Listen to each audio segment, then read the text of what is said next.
Middle east में Iran और America Israel के बीच जंग जारी है। जंग के कारण बढ़ते तनाव और ईंधन आपूर्ति में आ रही रुकावटों के बीच भारत में एलपीजी सिलेंडर को लेकर चिंता बढ़ने लगी है।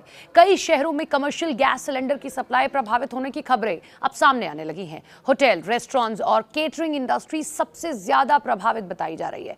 केंद्र सरकार लगातार हालात पर नजर बनाए हुए है। राज्यों के साथ बैठक कर ये साफ किया गया कि घरेलू उपभोक्ताओं को किसी तरीके की दिक्कत नहीं होनी चाहिए। इसी के साथ में हालांकि बाजार में बढ़ती बुकिंग और सप्लाई चेन पर दबाव के कारण कई जगहों पर वेटिंग बढ़ गई है। एलपीजी सिलेंडर संकट का असर अब दिखने लगा है। मुंबई और चेन्नई जैसे बड़े शहरों में रेस्टोरेंट मालिकों ने चेतावनी दी है। इसी बीच देश के अलग अलग शहरों से कुछ तस्वीरें सामने आई हैं। कहीं कमर्शियल गैस की सप्लाई रोक दी गई तो वहीं घरेलू गैस सिलेंडर की बुकिंग अवधि भी बढ़ा दी गई है। जयपुर, बेंगलुरु, मुंबई, चेन्नई जैसे बड़े शहर जहां होटल और रेस्टोरेंट इंडस्ट्रीज चिंता जाहिर कर रही हैं। सरकार का कहना है कि फिलहाल देश में एलपीजी का पर्याप्त स्टॉक मौजूद है, घबराने की जरूरत नहीं है। लेकिन अंतर्राष्ट्रीय हालात बिगड़ने पर सप्लाई मैनेजमेंट के लिए कई एहतियाती कदम उठाए गए हैं। एलपीजी सिलेंडर संकट पर जो अपडेट सामने आए उसमें आपको बताएं कि मुंबई और मुंबई मेट्रोपॉलिटन रीजन में एलपीजी गैस सप्लाई पर असर दिख रहा है। एक अखबार की रिपोर्ट की अगर हम मानते हैं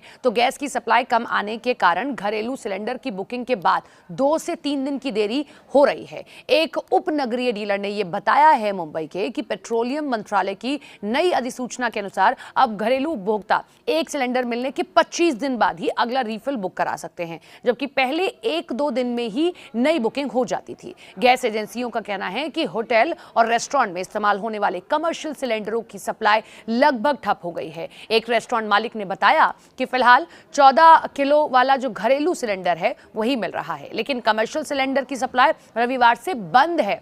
इससे ढाबे, छोटे रेस्टोरेंट्स पर संकट खड़ा हो सकता है। कुछ लोग मजबूरी में काला बाजार घरेलू सिलेंडर खरीद सकते हैं, जो गैर कानूनी है और खतरनाक भी है। ऑयल मार्केटिंग कंपनियों के अगर हम सूत्रों का दावा माने तो घरेलू एलपीजी की सप्लाई में कोई कमी नहीं है। चेन्नई में भी गैस किल्लत के कारण रेस्टोरेंट्स और होटल कारोबार पर असर पड़ा है। चेन्नई के रेस्टोरेंट्स मालिकों के संघ ने इस मुद्दे को केंद्र सरकार के संज्ञान में लाया है। उन्हें आशंका है कि अगर आपूर्ति सुचारू रूप से नहीं हुई तो खाद्य पदार्थों की कीमतें बढ़ जाएंगी या बिक्री प्रभावित होगी। तो कहां-कहां हालात कैसे हैं वो भी हम आपको बता रहे हैं। तो बेंगलुरु में कमर्शियल गैस की सप्लाई बाधित होने के कारण हजारों होटल्स हैं, रेस्टोरेंट्स हैं जो बंद होने की चेतावनी दे रहे हैं। होटल एसोसिएशन ने कहा है कि सप्लाई बहाल नहीं हुई तो शहर के 3000 से ज्यादा होटल प्रभावित हो सकते हैं। जयपुर में घरेलू गैस को प्राथमिकता देने का आदेश जारी किया गया, जिससे शादियों और होटल इंडस्ट्री में सिलेंडर की किल्लत की आशंका बढ़ गई है। पंजाब